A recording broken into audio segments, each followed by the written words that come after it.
If you view your business, it's much easier to get through that messy middle when you care so deeply about not just your business, but its relationship to where it is and the people around you. If the mission is bigger, it carries more pressure, but it also carries you through. I'm Matt Tate, founder of Decimal and fellow entrepreneur. Yes, I'm one of the crazy ones. I've chosen time and time again to hustle my way through that first million. Now, I'm scaling to the next 50. So I know firsthand what the messy middle is really like. And I know that entrepreneurs and leaders like us need a destination for empowerment, community, and encouragement. This is our place. This is After the First Million. Today, I am excited to introduce everybody to Sims Foster. And I have to tell you, this is an exciting story, not only of a business that has grown astronomically, but a business leader whose focus on the community hasn't changed or varied since it started. Foster Supply Hospitality, I believe, now has 5 boutique hotels, 5 restaurants, a golf course, and many more projects upcoming. For this, Sims and his wife have built an amazing company, and I'm excited to learn more about it. So Sims, thanks for joining me today. Thanks, Matt. Great to be chatting with you. As you and I both know, running and starting a business, you've got to be just a little bit crazy. When did you know you were one of the crazy ones? I didn't know I was crazy, but I guess looking back, when I got in trouble when I was 6 years old for gathering items that may or may not have been mine, but were in my family home and going door to door in the neighborhood and selling them. I actually haven't thought about that story till you asked that question, but it's true. And then the neighbors, of course, we were all friends, and my parents called and said, "Do you know Sims is here trying to sell stuff? And we think it's cute, but maybe you want your teacup back." But I thought it was great until I was explained that it wasn't. From being a paper boy when I was 11 and washing dishes, lying when I was 13 to say I was 14 to get a job in a restaurant, and all those different things looking back, I was always excited about learning and doing work and having a goal that was financial, but also more than that. It was always exciting to me. And so part of that, of doing it myself, I think was always on the horizon for me, almost without doubt. I think a matter of what that looks like and when. That's the part that comes into focus at some point in your life, which was for me when my brother and I opened our first little coffee shop when I was 23 years old, and then went on from there. I love that story, by the way. And in doing the prep for this, I love the story about fudging your records when you were 13 to say that you were 14 so that you could also work. It seems to be that a lot of your childhood was maybe breaking the rules for what you thought was a greater purpose. We laugh looking back, but yeah, I mean, my older brother was a waiter at a restaurant, so I knew I had a ride and I just wanted to be part of it. I didn't lie on my first day of being 13. I lied, 60 to 90 days out and just changed the month of when my birthday was.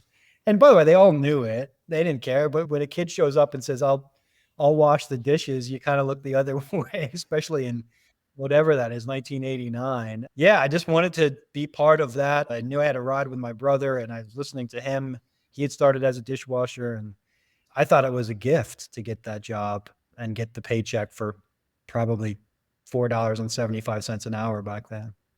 Well, and it seems like that definitely didn't know for the greater purpose that first job would lead to a career in hospitality too.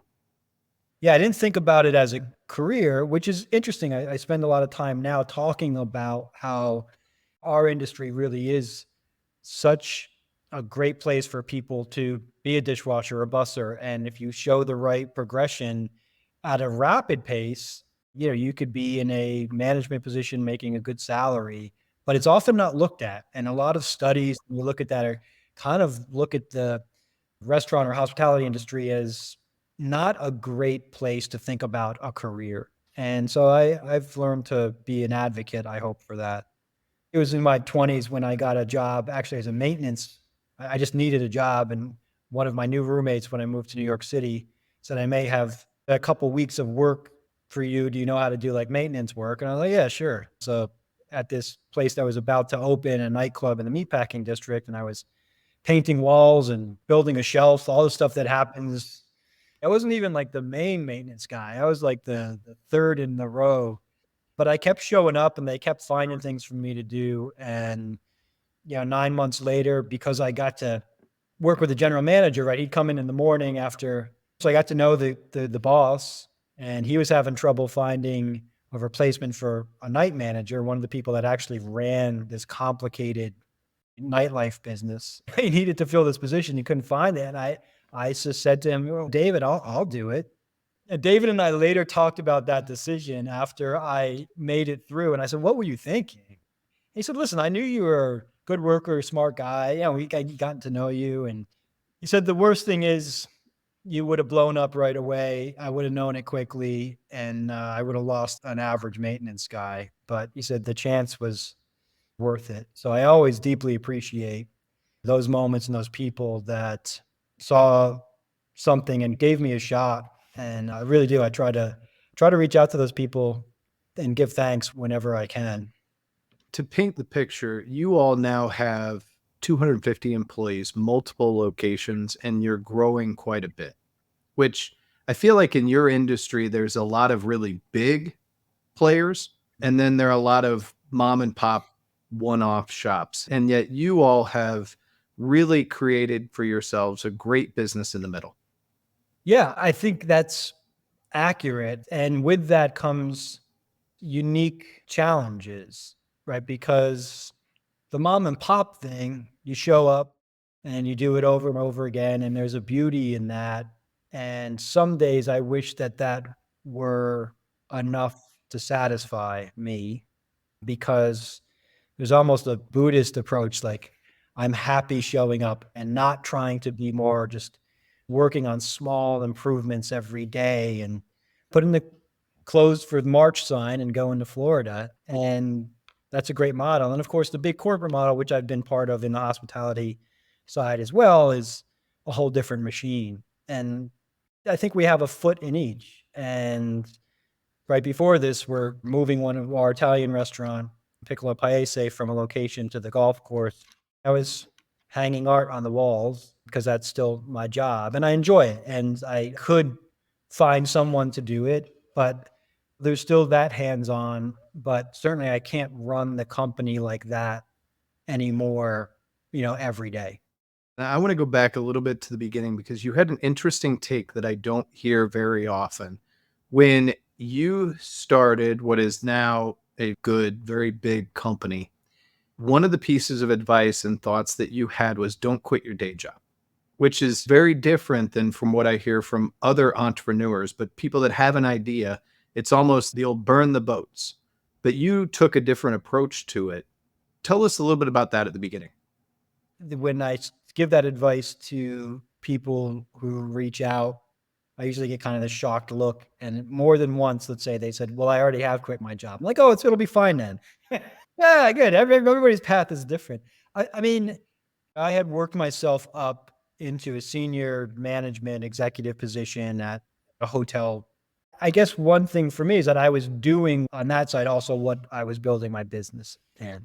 So I do recognize there's this kind of dream, this bucolic dream of I'm a good cook and I'm a social person. Oh, that's great. And I don't like my job in finance or in HR. And there's something very visceral. You get to express yourself. And so I do find our industry becomes a place where people have this dream of what it will be and they're unhappy with their job. So part of the quitting of the job has nothing to do with business. It has to do with a life change. But the truth is, if you have a good job and you're willing to spend your time when you're not working, starting a business, which is also going to require you to not do a lot of leisurely things, you have a steady income, you have support, you're likely good at what you do in your day job. And while you're figuring out if this new thing works for you, you have the stability. There's that kind of practical part. And then I think there's also the part where for a while they actually play well together. I really enjoyed coming up and building a standalone restaurant or hotel and then going back and being in boardrooms. It actually made my day job better. It made me a more well-rounded person. And there's no doubt that it's very hard to do that in perpetuity. So the idea for us was, let's see if this works. If it works, then lay out a plan on how, Kirsten and I, my wife and partner, exit those day jobs in a positive way when our business was ready to serve us and we were ready to hit the gas a little harder. When you guys were doing that, did you almost reach a tipping point too, where it was like, okay, we have a lot going on in our day jobs and we have a lot going on in our side hustle that we're about to jump to? Did that become a stressful period? I think so. I think it was less stressful for Kirsten, who is risk adverse. She's an economist by study. I think it gave her a sense of security, like, hey, if this doesn't work, I haven't given this up and we still have paychecks and we're able to pay our rent and we're not relying on this newborn infant little hotel to serve us financially in any way. So it takes a huge amount of pressure off and it makes it a little more fun. So yeah, I mean, in the beginning, when we had the Arnold House, which was 10 years ago, someone just asked me this on our team because now we have a pretty substantial wedding business and it's pretty involved. And they said, what happened in the beginning? And I was like, honestly, Kirsten woke up at 5 a.m. and before she went to the Fed, New York Fed, she worked from 5 until 7. That was emailing the bride. And it worked well because the bride was really impressed that we were up doing it. And we also engaged those people, those brides, this little hotel in the Catskills, and they knew it was just Kirsten and I and this small little team of a couple of people, and that was part of the charm of it as well.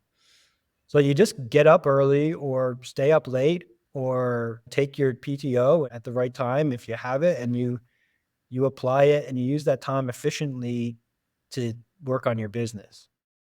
Do you guys almost look back on that time nostalgically too? Where it was like, gosh, it was fun then? Kind of almost forget about the hard parts, but it was fun and it was just us. Like we were doing it together. And when you're sitting in the HR meeting today with 250 employees and wondering about leveling and all of that stuff, do you kind of think back of, man, it was fun when we just had that one place? It was fun. There wasn't a lot of pressure. We had our income. There wasn't really a market here.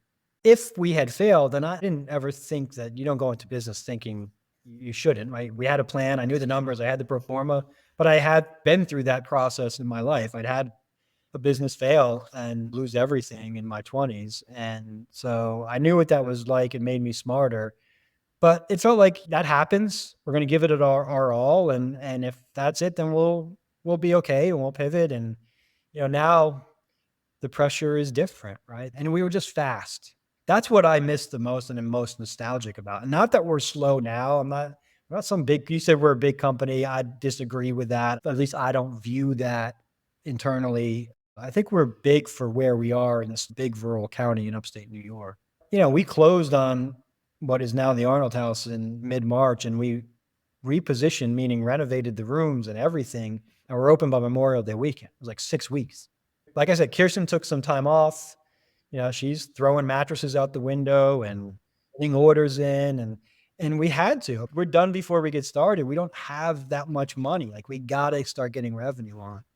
There just wasn't a lot to navigate. There was no meetings or long emails. It's like, there you are. What are we doing? That's what we're doing? Okay, let's do it. That's what I get nostalgic for at times. And that's why you go hang paintings.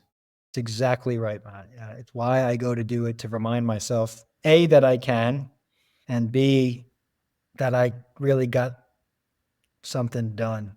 There's something just about like accomplishing something with your hands. When we spend so much time in meetings and all of that stuff and on the phone or on a Zoom for me, like there's something about just doing something with your hands that feels a different sense of accomplishment.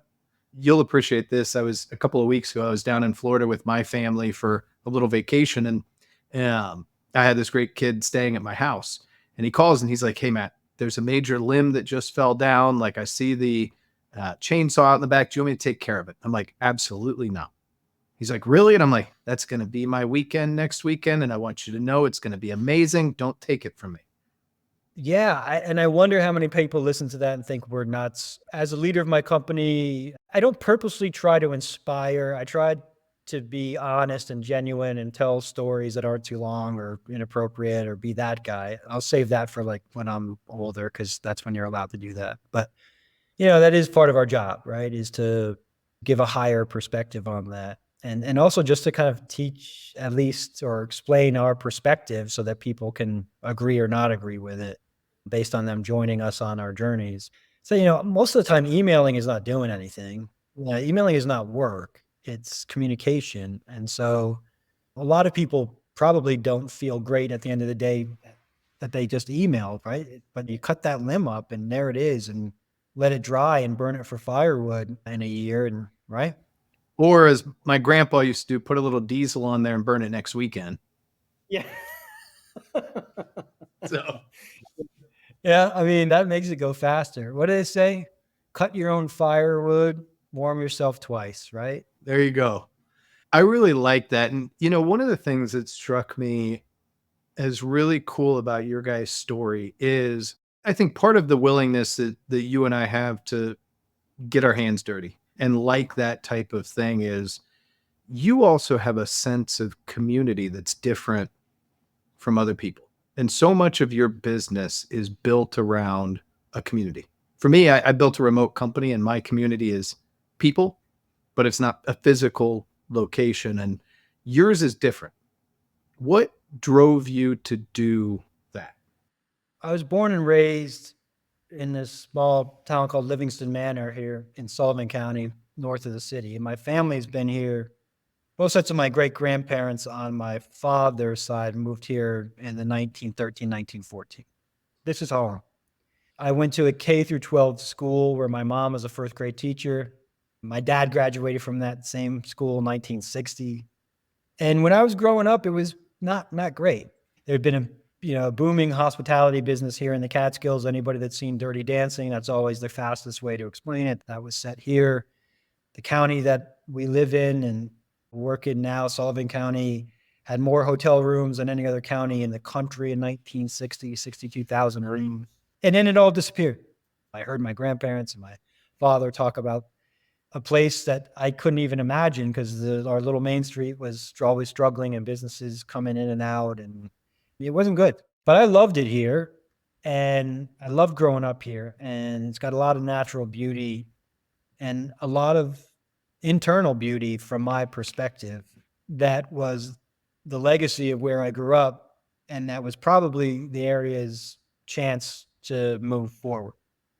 So I am very blessed and lucky to have the opportunity to somehow have found myself competent enough in a business that could really prove that the place I loved the most was of value again to the people coming here from the outside and ideally and hopefully to the people that have been here and can take pride that we're progressing and moving forward. So this sense of business is about numbers and it's about stability. And it's about stability because I owe that to my family and myself. I owe it to the people that work for us, and I owe it to the community that has seen a lot of things come and go.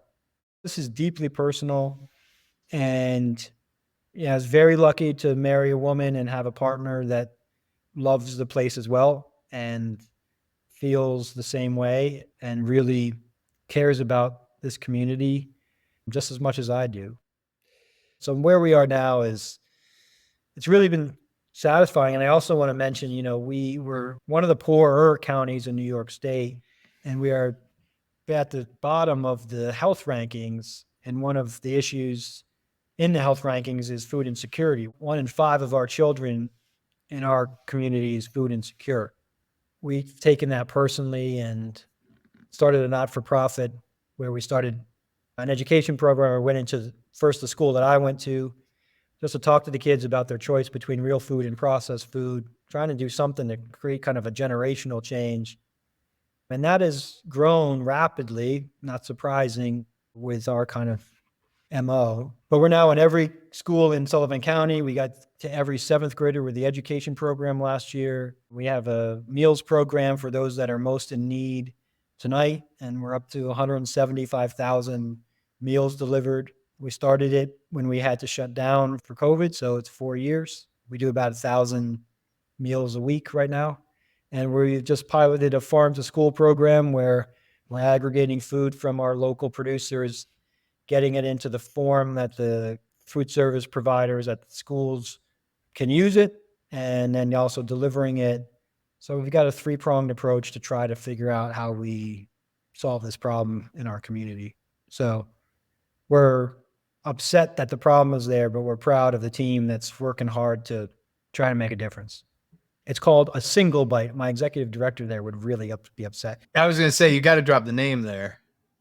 A Single Bite, because I was reading a book on vacation when Max, our oldest, was an infant. I was reading the book because I just read the report, and I just was year after year. It was like, what can we do? And a lot of stuff in there I'm not qualified to do. But when I got to the food part, and then I started to educate and really understood at least the path we wanted to take. So we go and talk to the kids and we say, listen, there's one rule. We're going to make a bunch of food in the classroom for you. All you got to do is take a single bite. And then we talk about it, and we talk about where it came from. And it starts to open up the doors to talk about all kinds of different stuff and choices. And, here's a Doritos bag, and who wants to read the ingredients on the back? So it's really become a really satisfying program.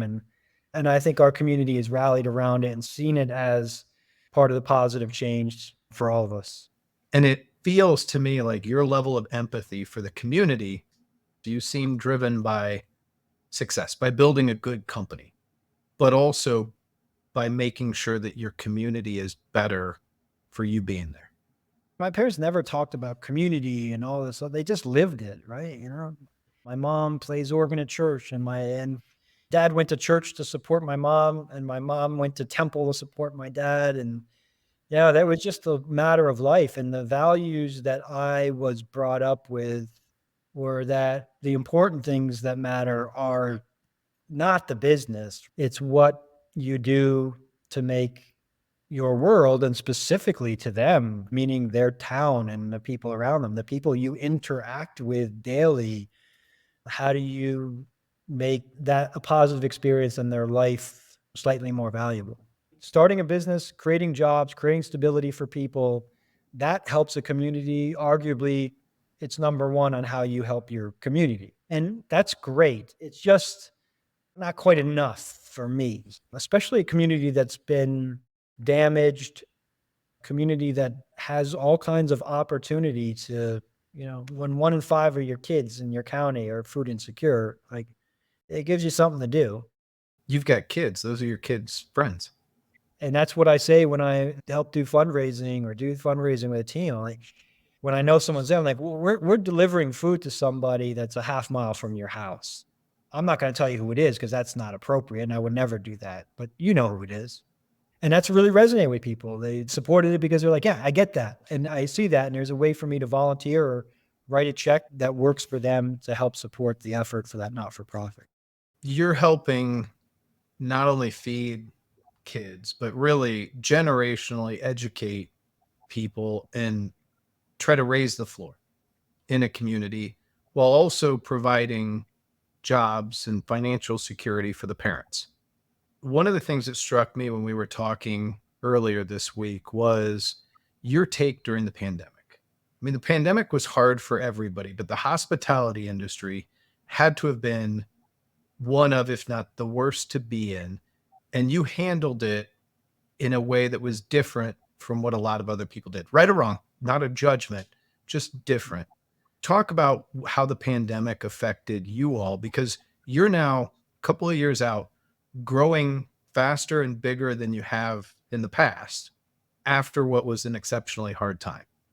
Our biggest bet to date, a hotel called Canosa Hall, which was, at the time, probably 5x the biggest capital investment that we had made in any one property. It really was like set and ready to open in, I think, on March 20th or 21st of 2020. And then we had another hotel that we had just started renovations on. as well. So we were definitely right in the middle of growth mode, or building mode, I should say. The first thing that we need is to communicate. And so every morning at 8 o'clock, we set up a call. It wasn't mandatory, so that people could get information on our team and feel like there's a sense of there, and try to give them confidence of all that stuff that we went. But one of the things that we did that you're alluding to, that I don't know anybody else in my industry that did it. And again, we were not all in it together, right? We were all dealing with it, the same problem, in very unique, different circumstances. But my choice was that, kind of assuming that I didn't know what was going to happen, and whatever cash reserves we had, which was mostly because I had raised the money for that other hotel that was open. We stopped construction, and I said, we're just going to empty the bank account, making sure people got their paychecks during that time from us. And again, not a martyr, because you remember that time, like there weren't programs. PPP hadn't come out. Like it took a little while, and I was grateful. Unemployment was not supporting people. So we just worked with every individual at the time to make sure that they at least had continuity in their pay.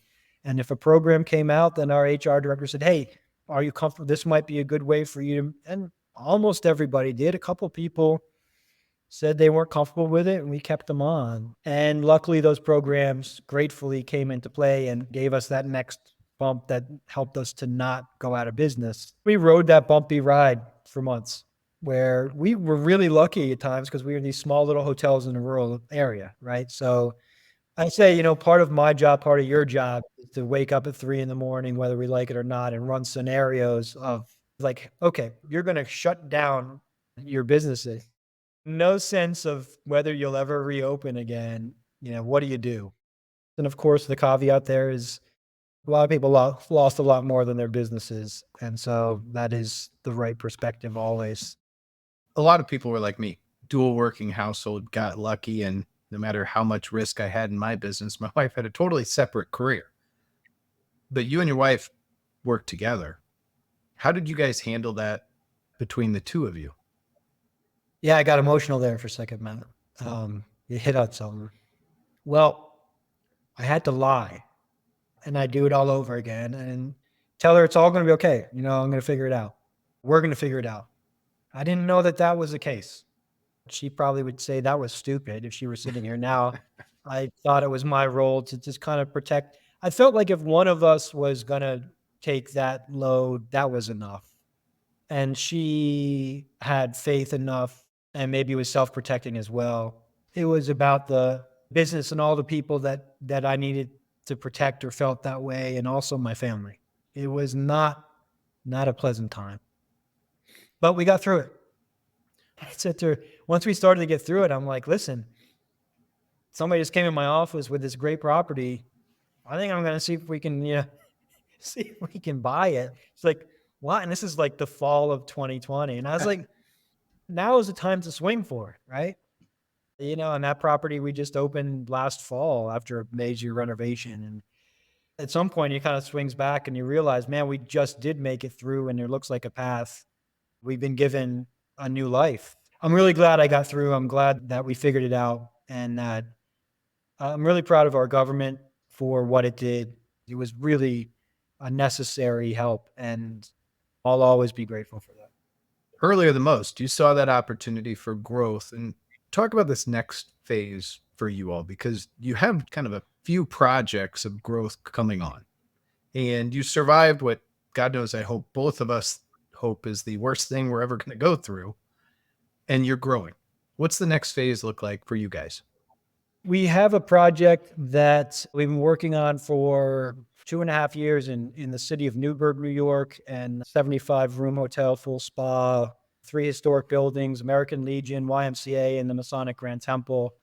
It's a reimagining of those great buildings, all built in the early 1900s, into this hospitality complex. So, the current environment to get financing has been difficult, but it looks like we have persevered. We had financing in place, and then Silicon Valley came and they dropped out, and it's been bumpy, but knock on wood, I think we're there to get going on that. And then We have an amazing property that all of us as kids used to trespass and enter into, up on this bluff, which we're really close to, starting the pre-development on as well. And then something else in the Hudson Valley. Newburgh is kind of out, it's going to get construction started. And we've got the two others that are in that pre-development stage as well. Overall, what we're looking at is, what have we learned? How do we provide opportunities for the people that have joined us and stayed with us and are part of our work family and people we love and care about? And how do we keep growing them and do fun, exciting projects and do them in communities that we feel that we can do good work in? Do you feel like there's been a bit of a renaissance in the county? That it is coming back, the floor is higher than it was 10 years ago when you started? Going back, I talk about my hometown, Livingston Manor, and I always want to be careful because there were people that were trying and doing good work, but it couldn't catch. Talking about for a long time or at little moments where it looked like it and then something would happen, right? But it's now the poster child of rebirth in the Catskills, right? If somebody moves on from their business, then no one has to put a for sale or lease sign up. It's already taken in 2 seconds. And I walk through the main street now and oftentimes I don't know anybody and I love that. That's fantastic, right? Because when you see the same people and you know them all, it's like, are we really moving here? And to be absolutely clear, we played our part for sure. I think that's the right way to put it. If it was just us, the answer is absolutely not. I know there have been people that have said, watching what you did gave me enough confidence to think that opening this store or opening this other little cafe or moving here, buying a second home gave me what I needed to make that decision. And that's just a really gratifying thing to know that that was not in the cards for me, maybe implicitly, but when we get that feedback, it's always gratifying. And also I got to keep making sure that we get it right. So not only riskiness of hospitality and riskiness of restaurants and hotels, but recently too, you also decided to take on the riskiest of them all, a golf course. It's almost like not risky. It's almost guaranteed that it's not going to make money, right? So we actually bought the golf course and quite a few years ago and had development plans to do some stuff around it, some homes, but got caught in the COVID time and then, have this great opportunity with a partner, a guy named Tom Coyne, who's really well known in the golf world. He came in and said, I'd like to maybe buy it from you guys, but how about I manage it a year to see? And we're like, great.